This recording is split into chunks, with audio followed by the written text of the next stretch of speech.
Umwami wacu Yesu Kristo ashimwe.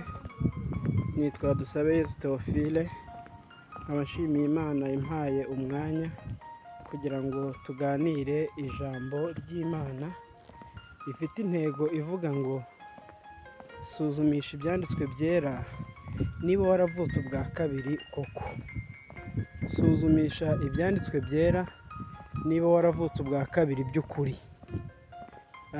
Turasoma urwandiko ubutumwa bwiza bw'Umwami wacu Yesu Kristo bwanditswe na Yohana, igice cya 3 umurongo wa 3 n'uwa 7. Yohana igice cya 3 umurongo wa 3 n'uwa 7 niho tugiye gusoma ubutumwa bwiza bw'Umwami wacu Yesu Kristo uko bwanditswe na Yohana igice cya 3 umurongo wa 3 n'uwa 7. Haranditswe ngo Yesu aramusubiza ati, ni ukuri ndakubwira yuko umuntu utabyawe ubwa kabiri atabasha kubona ubwami bw'Imana. Witangazwa nuko nkubwiye yuko bibakwiriye kubyarwa ubwa kabiri. Amen. Nababwiye yuko nitwa Theophile Dusabeyezu, ndi umugabo, mfite umufasha n'abana 2. Ndashimira Imana nkaba mbarirwa mu itorero rya Pantekote ryo mu Rwanda. Iri jambo nifuje yuko tuganira ni ikiganiro cyabaye hagati y'abantu 2. Cyabaye hagati ya Yesu ndetse na Nikodemu wari wagiye kumushaka yiherereye bitewe n'impamvu ze bwite, ariko ubwo yari amubonye, umuntu ashobora gutekereza ngo Nikodemu yumvaga bagiye kuganira nk'abantu bafite ubumenyi ku byanditswe, kuko Nikodemu yari umufarisayo, yari umuntu ufite amakuru ku byanditswe byera by'icyo gihe.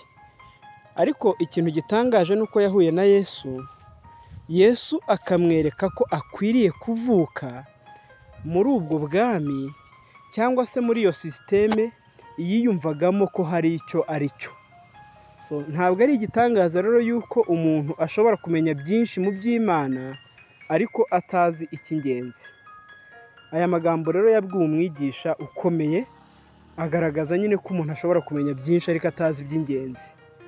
Bibiliya yerekana impamvu Nikodemu nk'umufarisayo yari akwiriye kuvuka ubwa kabiri, ndetse na bagenzi be biyumvagamo ubwo buryo bwo kubaha Imana. Reka tuze gusoma turebe icyo Yesu yabavuzeho. Nitumara kukibona turamenya neza ko koko Nikodemu yari akwiriye kuvuka ubwa kabiri. Luka igice cya 11 umurongo wa 37 kugeza ku wa 34. Luka ubutumwa bwiza bw'Umwami wacu Yesu Kristo bwanditswe na Luka igice cya 11 ku murongo wa 37 kugeza ku wa 44. Luka 11:37 kugeza kuri 44 haranditswe ngo, akivuga ibyo umufarisayo aramurarika ngo aze iwe basangire. Arinjira aricara arafungura. Umufarisayo abibonye atyo aratangara, kuko atabanje kujabika intoki mu mazi ngo abone kurya. Umwami Yesu aramubwira ati, mwebwe abafarisayo mwoza inyuma y'igikombe n'imbehe, ariko mu nda yanyu huzuyemo ubwambuzi n'ububi. Mwabapfumwe! Iyaremye inyuma si yo yaremye no mu nda? Ahubwo ibiri imbere aba ari byo mutangana ubuntu, nibwo byose bizabatunganira. Ariko muzabona ishyano abafarisayo, kuko mutanga kimwe mu 10 cy'isogi na nyiragasogereza n'imboga zose, mukirengagiza gukiranuka no gukunda Imana. Ibyo mwari mukwiriye kubikora, nabyo na bya bindi ntimubireke. Muzabona ishyano abafarisayo, kuko mukunda intebe z'icyubahiro mu masinagogi no kuramukirizwa mu maguriro. Muzabona ishyano, kuko mumeze nk'ibituro bitagaragara, abantu bakabigendaho batabizi. Imana idufashe. Nk'uko nabivuze rero, hari ingingo nyinshi dusomye muri aya magambo zerekana ko Nikodemu ndetse n'abafarisayo bagenzi be, ndetse n'undi muntu wese wubaha Imana nkabo, bakwiriye kuvuka ubwa kabiri.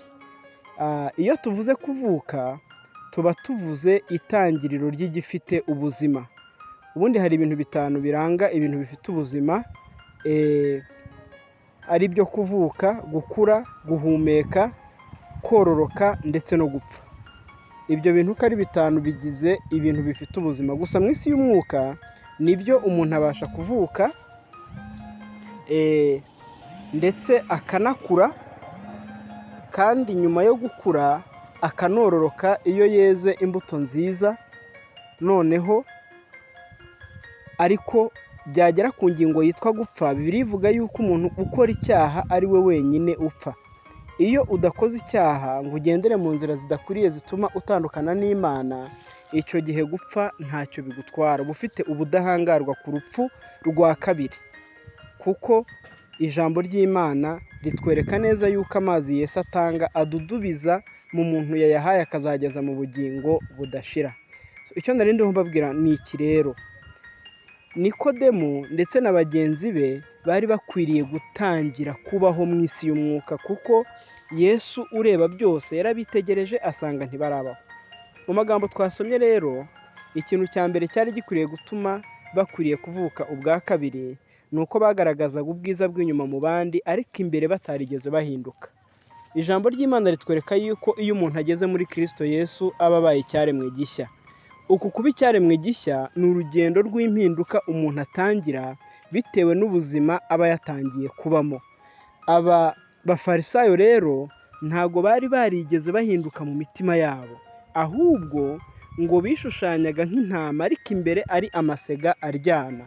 Bari bafite umwuka wo kwishushanya, wo kwerekana uko batari, bakaba baririmba urukundo batagira, bakaba babwiriza kwihangana batagira, bakaba babwiriza kwirinda, ariko mu by'ukuri bo batabifite.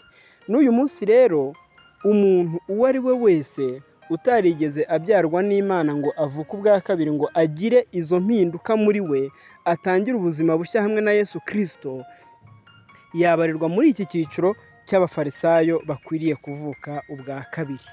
Ikindi cya kabiri, bari barigishijwe imihango y'idini bakayubahiriza badakunze Imana kandi batayikiranukira.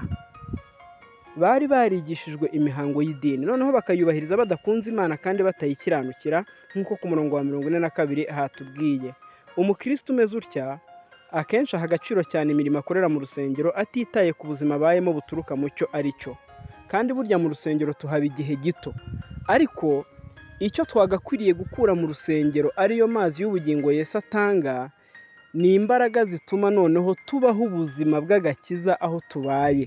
Abantu bose batwitegereza bakadutangira ubuhamya, bakavuga ngo aba bantu koko babyawe n'Imana, aba bantu koko babyawe n'umwuka, babutse ubwa kabiri.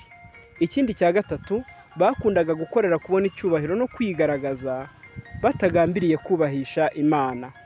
Imirimo yabo ya buri munsi bayikoreraga kugira ngo bahitinge nk'uko muri kino gihe bimeze, kugira ngo abantu babamenye, bibazanira inyungu yenda runaka z'icyo cyubahiro no kumenyekana.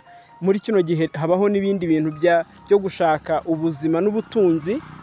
Ibyo bintu rero ntabwo bijya bibangikanywa no kubaha Imana. Iyo umuntu yubashye Imana afite intego yo gushaka ibindi, icyo gihe kubaha Imana kuba guke muri we, ndetse nta nubwo gushoboka, kuko umuntu wubaha Imana ayishyira imbere, noneho Bibiliya ikavuga ngo ibindi byo akabyongerwa, biza ari nk'inyongezo. Aba bafarisayo rero bo bakoreraga kubona izo ndamu, bakoreraga kubona ubutunzi. Imana ijya ibiturinda mu izina rya Yesu. Bakoreraga gushimwa, akajya kubwiriza ariko atagambiriye gutanga mesaje cyangwa se ubutumwa bukiza bamwumva, ahubwo agambiriye kwibaza ngo mbese abantu barambona bate, akumva icyo akeneye kuruta ibindi ni amashyi ari buhabwe no kuvuga ngo runaka abwiriza neza, atitaye kuri mesaje cyangwa se ku butumwa akwiriye gutanga. Ibyo nabyo Imana ijya ibiturinda mu izina rya Yesu. Ikindi cya kane tukibona mu butumwa bwiza bwa Yesu bwanditswe na Luka igice cya 18 uhereye ku murongo w'9, aho batubwira umugani w'umufarisayo ndetse n'umukoresha w'ikoro bagiye gusenga. Bagezeyo Bibiliya ivuga yuko umukoresha w'ikoro yemeye intege nke ze akihana, naho umufarisayo wahageze yashatse kugaragaza yuko hari ibyo akora cyangwa se hari ibyo ari byo imbere y'Imana. Noneho Yesu aramugaya, aravuga ngo wa mukoresha w'ikoro waciye bugufi niwo watashye atsindishirizwe kurusha wa mufarisayo wajyanye ubwibone. Yahise anatanga urugero, aravuga ati reba nk'uriya mukoresha w'ikoro ntabwo umeze nkabo. Ibi bintu rero nabyo hari abantu bajya babikora, akabara gukiranuka kwe bitewe n'abantu akareba akavuga ngo burya na pasitoro akora ibi, ibyo akumva bimubereye impamvu yo gutsindishirizwa. Ntabwo dutsindishirizwa kubera intege nke z'abandi, ntabwo dutsindishirizwa bitewe n'ibyaha by'abandi, cyane ko atari bo twahamagariwe kwigiraho, ahubwo twahamagariwe kwigira kuri Kristo. Ntugakore iryo kosa mu buzima bwawe bw'umwuka no mu buzima bwawe bw'agakiza ryo kwigereranya n'abandi ngo wumve ko hari ikintu urusha abandi imbere y'Imana, kuko Imana izi imitima. Ntabwo intege nke zawe ari zo ntege nke z'abandi. Uramutse ugiye urebera ku ntege nke z'abandi ukumva ubaye uwera, byazashiduka ubaye umunyantege nke kuruta abantu bose bo mu isi, kuko buri muntu mu isi ashobora kugira intege nke ze runaka cyangwa se ahantu runaka. Imana rero ijya ikurinda kwishushanya n'abandi kugira ngo wumve yuko ukijijwe cyangwa se kugira ngo wumve yuko uri umurokore. Intego yacu ni Yesu. Tumbira Yesu wenyine, umenye ngo niwe ndi gusiganirwaho, umenye ngo niwe ndi kwigiraho. Ujye umusenga buri munsi nk'aho muririmbyi, umubwire ngo icyampa nkaba nkawe, ukampa ineza yawe n'ubugwaneza n'imbabazi n'ubuntu. Imana yacu nihabwe icyubahiro. Nagira ngo rero nsoze mbabwira ngo inshuti yanjye, mwene data, igenzure.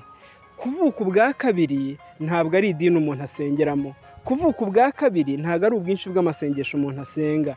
Kuvuka ubwa kabiri ntabwo ari ubwinshi cyangwa se ikigero agezeho mu nzego z'idini, oya, kuko n'uriya mufarisayo yari umuntu ukomeye. Ahubwo kuvuka ubwa kabiri ni ukubyarwa n'Imana, ukagira imico nk'iy'Imana, ukera imbuto z'umwuka zigaragaza kamere y'Imana muri wowe. Icyo rero nicyo kizaguhamiriza ko koko wabyawe n'Imana, kuruta ibigaragarira abantu cyangwa se ibyo wakwigereranya nabyo. Ahubwo ukwiriye gusoma ibyanditswe ukabwira Yesu uti, Mwami Yesu, nshoboza kugendera muri wowe no kugera ikirenge mu cyawe. Nshoboza kwera imbuto z'umwuka buri munsi, kuko ariyo sano dufitanye, kandi unshoboze kugaragariza abandi icyubahiro cyawe n'ubwiza bwawe ndetse n'urukundo rwawe. Imana izabigushoboza mu izina rya Yesu Kristo Umwami akaba n'umukiza wacu. Amen. Reka dusenge Imana. Mana, tugushimiye yuko uduhaye umwanya kugira ngo tuganire ijambo ryawe. Nudushoboze kwirebera mu ndorerwamo y'ijambo ryawe, kandi nitwibona uko turi twemere guhindurwa nayo. Dushoboze kurebera muri yo, tumenye niba twaravutse ubwa kabiri cyangwa se niba dukwiriye gutangira bundi bushya. Uzaba utugiriye neza mu izina rya Yesu. Amen.